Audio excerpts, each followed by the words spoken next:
15 août 2021, Kaboul, Afghanistan. Des milliers d'Afghans se précipitent vers l'aéroport, certains s'accrochent aux avions. La raison, les talibans viennent d'entrer dans la capitale. En quelques heures, le gouvernement afghan soutenu par les États-Unis depuis 20 ans s'effondre.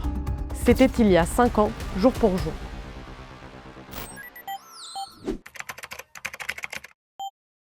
On est le 15 août 2021 et ça fait déjà plusieurs jours que les talibans se rapprochent de Kaboul. En seulement 8 jours, ils s'emparent de la moitié des capitales provinciales du pays. Et vers 8 heures, Jalalabad, situé à 150 km à l'est de Kaboul, tombe à son tour. La ville est encerclée et un mouvement de panique commence à gagner la population. Il se raconte que les combattants talibans sont aux portes de la ville. Des bouchons se forment, surtout en direction de l'aéroport. Les gens se précipitent dans les banques pour retirer de l'argent, mais les distributeurs sont à sec. Les talibans publient un communiqué qui se veut rassurant. Ils ordonnent à leurs combattants de rester aux portes de Kaboul et de négocier, au lieu d'y entrer par la force. The reason that people panicked when they entered Kabul and took over Afghanistan was that we knew what it means to live under the Taliban rule. We had their experience back in the 90s. Especially for women and girls. And we knew that the Taliban's words are not to trust. That's why this state of panic began. That's why people started going to the airport and trying to leave the country because they knew that they could be killed. Vers 15h30, le président Ashraf Ghani fuit discrètement l'Afghanistan à bord d'un hélicoptère. Tout comme d'autres hauts fonctionnaires. Il trouve refuge aux Émirats arabes unis. Il n'y a plus de gouvernement central et la police locale et l'armée afghane abandonnent progressivement leur position. Le pouvoir est vacant. Quelques heures plus tard, vers 18h30, les images des combattants talibans installés derrière le bureau présidentiel sont diffusées dans le monde entier.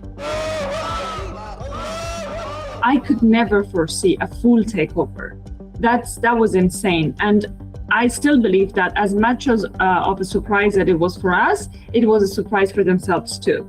They took over the country, yes, but they didn't have the capacity to govern. Pendant ce temps, à l'aéroport de Kaboul, l'évacuation en urgence des personnels diplomatiques se poursuit et elle est encadrée par 6000 soldats américains. Mais les vols commerciaux sont déjà coupés. Les compagnies aériennes évitent maintenant l'espace aérien afghan. Des milliers de personnes essayent désespérément de forcer les barrières de la zone civile de l'aéroport pour monter dans un avion militaire et s'enfuir.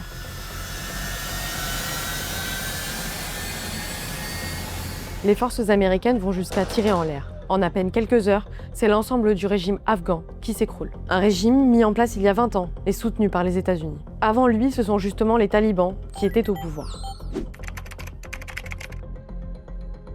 Pour comprendre qui sont les talibans, il faut remonter un peu le temps. 1979, nous sommes en pleine guerre froide.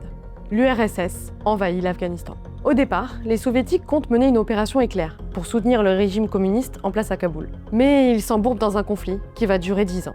Et pendant cette décennie, l'armée soviétique affronte particulièrement les Moudjahidines, des combattants islamistes et nationalistes, notamment soutenus par les États-Unis. En 1989, l'URSS se retire. Mais la guerre, elle, continue. Et elle devient une guerre civile entre différents groupes de Moudjahidines. Parce que, petite précision, mais pour bien comprendre l'Afghanistan, il faut garder un truc en tête. C'est qu'en fait, les logiques qu'on appellerait tribales ou les logiques de clan dominent le pays. Pendant la guerre contre les soviétiques, d'autres islamistes sunnites se sont réfugiés au Pakistan voisin. Ils appartiennent pour la plupart à l'ethnie des Pashtuns. Ils grandissent dans des camps de réfugiés au Pakistan et certains étudient dans des madrasas, des écoles coraniques qui diffusent une interprétation très rigoriste de l'islam. Et c'est d'ailleurs de là que vient leur nom. Taliban, ça veut dire étudiant en religion en pashtun. En 1994, c'est le chaos total. Le régime communiste est tombé et le pays est morcelé par plusieurs groupes de moudjahidines. Les routes sont coupées par des barrages tenus par des milices violentes. Les pillages, les kidnappings sont quotidiens.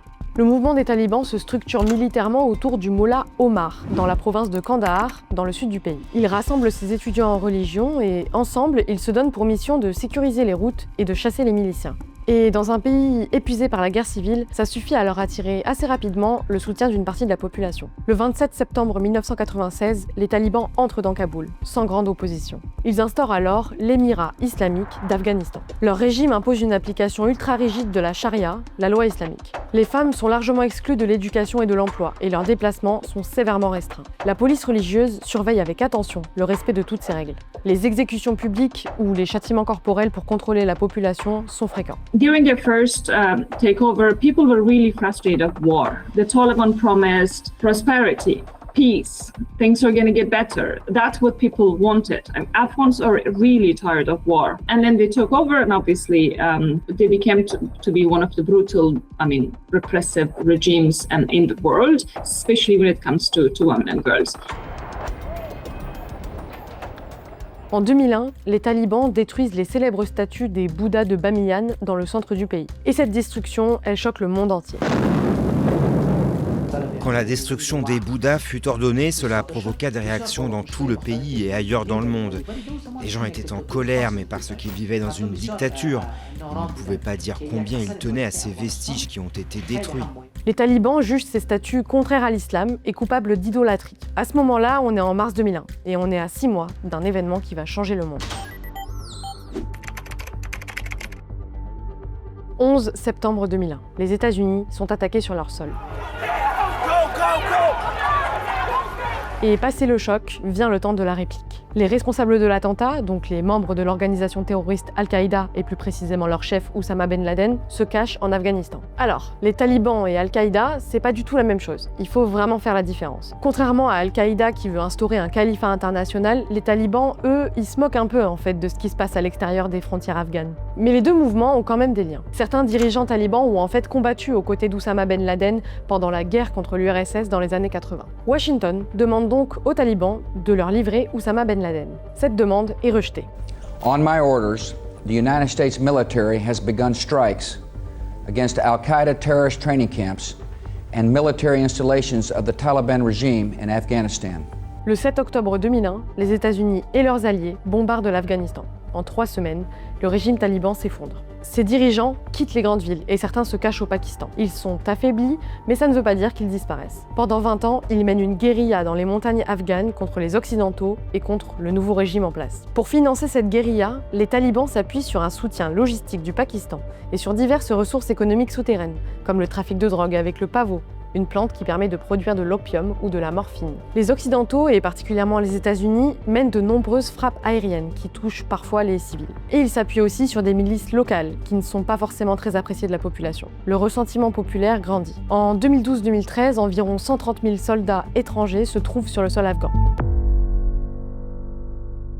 Février 2020. Pour la première fois depuis le début du conflit, un président américain, Donald Trump, instaure un dialogue direct avec les talibans. Et ce dialogue, il débouche sur les accords de Doha, qui entérinent le retrait progressif des troupes américaines d'Afghanistan. One of the biggest concerns that we had back in Afghanistan when the peace deal was signed was what would happen if the Taliban ever comes back. Un retrait qui s'accélère en 2021. Now, there is no chance that 1 year, 1 more year, 5 more years, or 20 more years, the U.S. military boots on the ground would have made any difference. It is wrong to order American troops to step up when Afghanistan's own armed forces would not. Au fil des départs des soldats américains, les talibans avancent. Et cette fois, ils ont l'expérience de leur première prise de pouvoir dans les années 90. En quelques semaines, ils prennent Kaboul. La journée du 15 août 2021 est en fait l'aboutissement de plus de 40 ans de guerre, d'intervention étrangère et de tentatives de reconstruire un État afghan. Et cette fois-ci, les talibans veulent envoyer un message, que ce soit à la population ou à la communauté internationale. Ils ont changé. Ils promettent des amnisties aux opposants et assurent vouloir éviter les représailles. En fait, leur but, c'est d'être perçu comme un régime légitime par la communauté internationale. Mais pour les Afghans qui ont déjà connu le premier régime taliban, difficile de croire en toutes ces promesses. En mars 2022, les talibans interdisent l'enseignement secondaire pour les filles. Elles ne peuvent plus non plus se déplacer sans la présence d'un homme. So the recent law that came this year is the new Criminal Procedure Code. This is the law that says that women could be beaten by their husbands and until their bones are broken, and then once their bones are broken, they can go to the court. One of the other most abusive laws that they have passed is the PVPV law, and that's the law that says that women's voices cannot be heard outside their homes. They also passed the divorce or separation law this year, and this is the law that lifts the minimum age for children to get married. So currently there's no minimum age for a girl in Afghanistan legally to get married to. Les manifestations sont durement réprimées. Le slogan « Pain, travail, liberté » devient un cri de ralliement pour les femmes afghanes résistantes. I have personally spoken to women who were going to hospitals and health clinics because they needed health services, but they were denied health services basically because they didn't have a mahram or a male guardian accompanying them. Le 8 juillet 2025, la Cour pénale internationale émet des mandats d'arrêt à l'encontre de 2 hauts dirigeants talibans, pour le crime contre l'humanité que constitue la persécution liée au genre à l'encontre des femmes, des filles et des personnes ayant une identité de genre non conforme. En Afghanistan, 63% de la population a moins de 24 ans. Elle n'a donc pas connu la chute du premier régime taliban, ni la paix.